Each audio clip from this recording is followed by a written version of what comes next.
seperti tidak tahu substansi. Ya kan, kita ini lagi ada masalah yang sangat berat ya ketika hukum sedang dilecehkan. Saya bilang jangan ngomong pelecehan seksual deh, nggak pantas. Jadi betapa gentingnya keadaan itu, tetapi tidak dilihat substansinya, tidak dilihat bagaimana perbaikan sistemnya, tidak dilihat bagaimana yang penting yang ditanyakan. Kalau kamu menyidik, apa yang kamu mesti tanyakan? Ini kan urusan bukan hanya urusan pembunuhan, ada 97 orang yang terlibat. Kalau 97 orang yang terlibat itu kan gerombolan jadinya, persemaiannya buruk. Maka benih baik pun tidak bisa tumbuh di sana. Iya kan? Apalagi Propam itu di atasnya polisi, dia yang mengurusi investigation, internal affairs dan lain-lain. Jadi kalau seluruh katanya oh itu cuma anak buahnya Sambo, oh berarti divisinya Sambo itu menjadi satu persemaian yang bejat. Karena begitu banyak orang yang mengikuti perintah yang bukan salah lagi, itu sesat.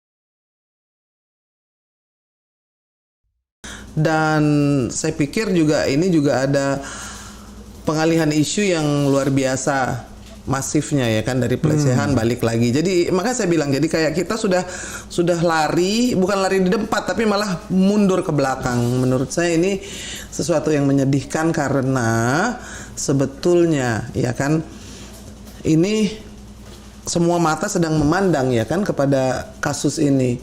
Kayak orang bilang ini kasus-kasus lain memang nggak ada urusan lain di negeri ini. Bukan kita yang menentukan sentimen sama minat publik ya kan.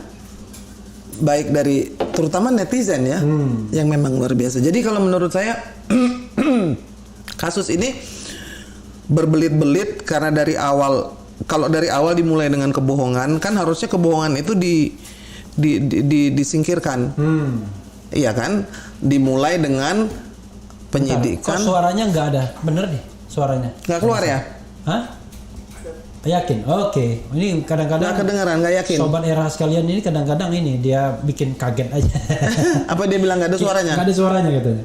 Kita kan nggak pakai ini memang Yuda sengaja. Karena kadang-kadang pakai ini kan distract, ganggu ya. Pusing. Silakan. Sekarang sudah ada? Ya, udah. Iya, jadi kalau bicara soal saat ini sebenarnya ini kasus yang dibuat harusnya semakin terang tapi menjadi semakin redup kalau menurut saya. Ya kan, karena back to square one, back to zero. Sehingga kalau menurut saya ini sesuatu yang suka luput dipikirkan itu loh, Adindaku, bahwa ada orang yang sudah mati ya, yang diserang kehormatannya secara bertubi-tubi, sementara orang itu sudah tidak bisa membela diri. Nah, setelah kebohongan pertama itu dicabut, maka sekarang dinyanyikan lagu yang sama, dan saya pikir ini lagu yang sama, lokasi berbeda kira-kira. Iya, itu gitu. kan aneh. Iya. Kalau seorang Kapolri harus bicara seperti itu di depan parlemen, dan kemarin saya ngelihat orang parlemen bicara itu, saya sedih banget. Ini anggota dewan yang terhormat, yang membuat undang-undang, yang membuat budget, yang mengatur hidup seluruh rakyat Indonesia melalui hak-hak mereka yang sangat dahsyat itu, ya kan? Kemudian membahas hal yang sangat mikro, yang remeh-temeh, yang ujung-ujungnya menjadi pelecehan dan asusila. Sampai berjam-jam waktu dihabiskan untuk itu, saya sampai bingung. Dan sampai ada telepon berdering. Halo sayang. Iya, iya. Jadi kayak ada telepon yang berdering. ngikutin juga kan ya. Maksudnya Dindo ngikutin, tapi kan itu seperti tidak tahu substansi. Ya kan, kita ini lagi ada masalah yang sangat berat ya ketika hukum sedang dilecehkan. Saya bilang jangan ngomong pelecehan seksual deh. Nggak pantas. Kita ini bernegara, kita ini memang penegakan hukum masih miring-miring atau masih ada yang roboh-roboh. Tetapi yang dilakukan Sambo ini kan meruntuhkan seluruh tatanan hukum, seluruh kepercayaan dari seorang penegak hukum. Polisinya polisi lagi. Jadi betapa gentingnya keadaan itu, tetapi tidak dilihat substansinya, tidak dilihat bagaimana perbaikan sistemnya, tidak dilihat bagaimana yang penting yang ditanyakan. Kalau kamu menyidik, apa yang kamu mesti tanyakan? Ini kan urusan bukan hanya urusan pembunuhan, ada 97 orang yang terlibat. Iya. Kalau 97 orang yang terlibat itu kan gerombolan jadinya. Kalau bus tuh 2 bus tuh. 2 bus ya. itu bisa dibilang oknum nggak kalau 97? Bahkan saya mengatakan ya, kalau misalnya gini, tadi saya sampai mengatakan begini, oh masih banyak polisi yang baik. Oke, kita bicara tentang piramida. Iya. Piramida itu yang Pamen di tengah, yang Pati di atas, Betul. yang bawahnya Barada, Baratu dan lain Betul. sebagainya.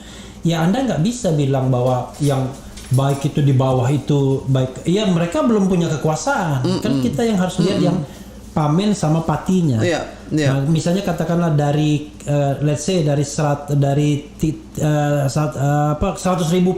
Pati dan Pamen misalnya. Iya. Nah, yang baik berapa? Yang tidak terima suap berapa? Itu kan yang harus yang krusial. Betul. Kalau yang gini-gini tidak terima suap ya karena memang belum ada kesempatan. Betul. Jadi itu namanya saya kan suka nanam ya. Iya. Kalau persemaiannya buruk, Iya. maka benih baik pun tidak bisa tumbuh di sana. Ya, oke. Iya kan? Iya. Apalagi Propam itu di atasnya polisi, dia yang mengurusi investigation, internal affairs dan lain-lain. Jadi kalau seluruh katanya oh itu cuma anak buahnya Sambo, oh berarti divinya Sambo itu menjadi satu persemaian yang bejat. Iya, iya. Karena begitu banyak orang yang mengikuti perintah yang Salah. bukan salah lagi, itu sesat. Pidana. Heeh. Iya. Betul.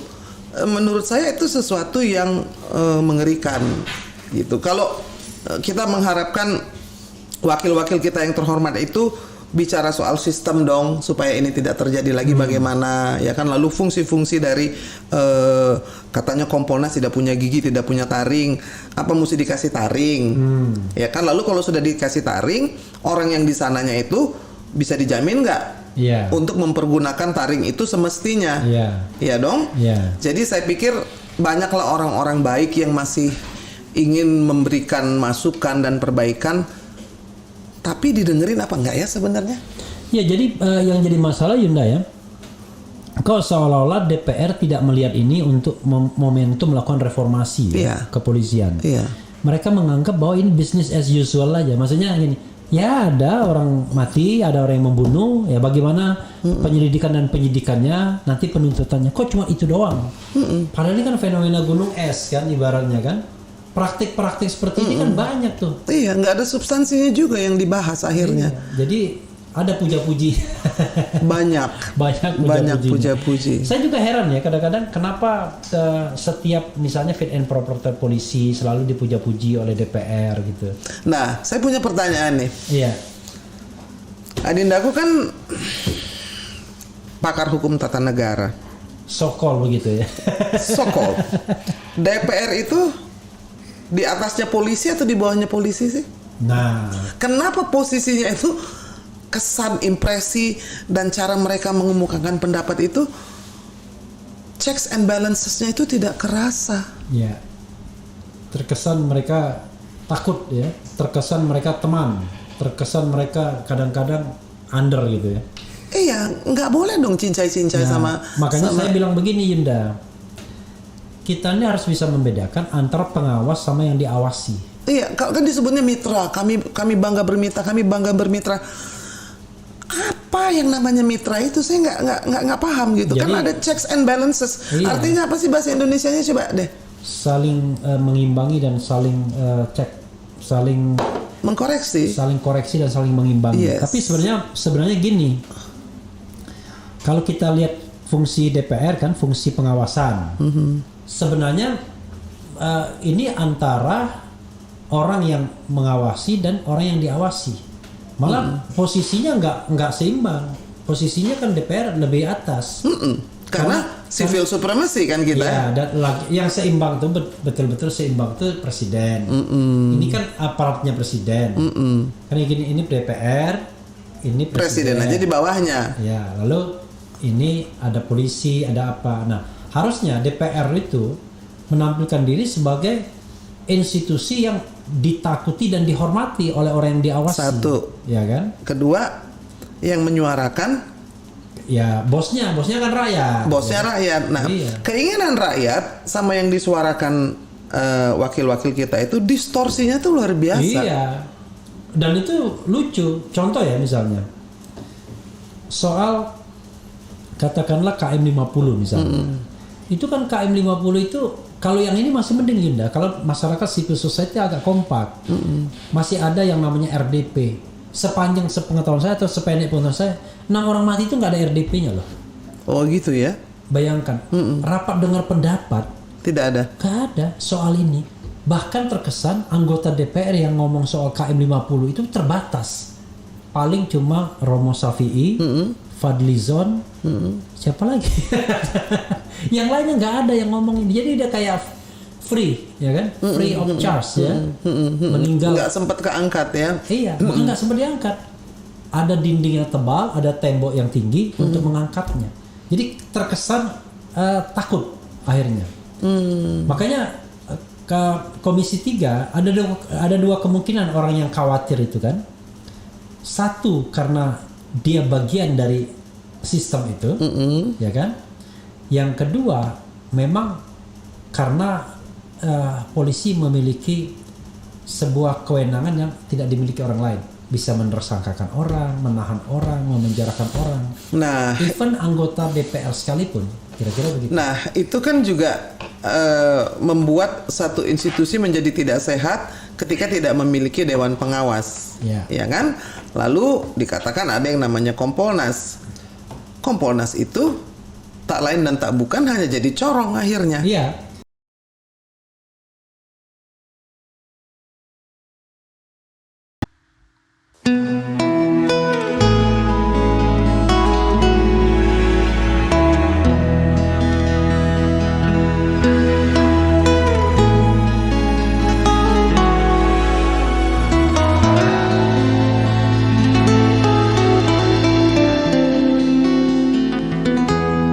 Ketika matahari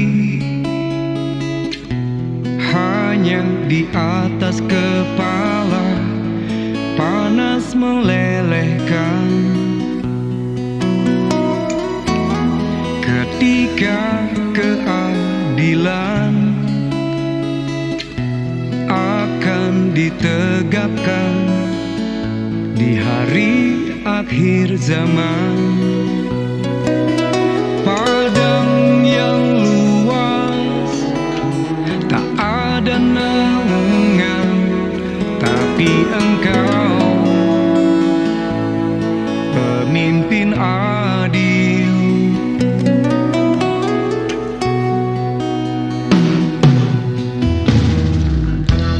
Setiap manusia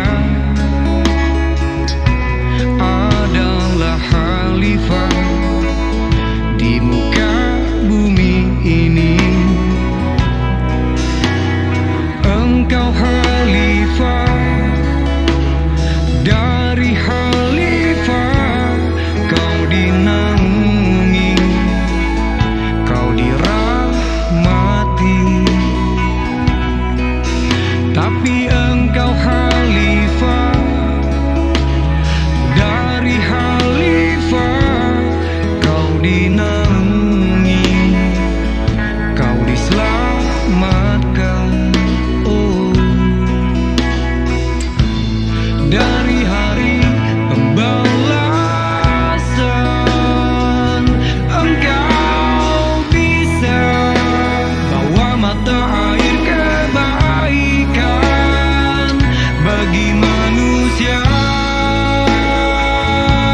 Dari khalifah kau dinaungi, kau dirahmati.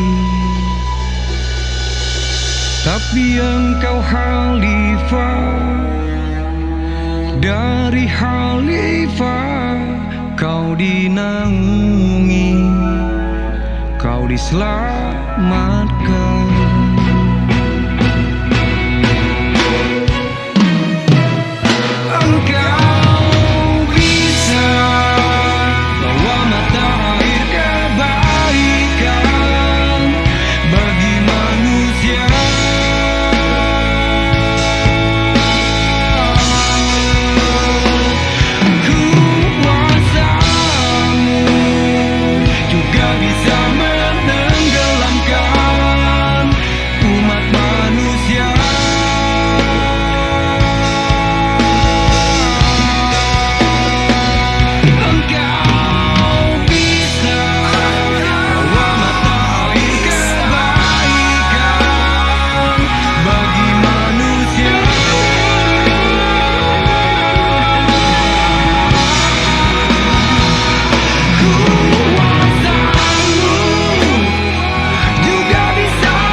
Tapi engkau khalifah, dari khalifah kau dinaungi, kau diselamatkan.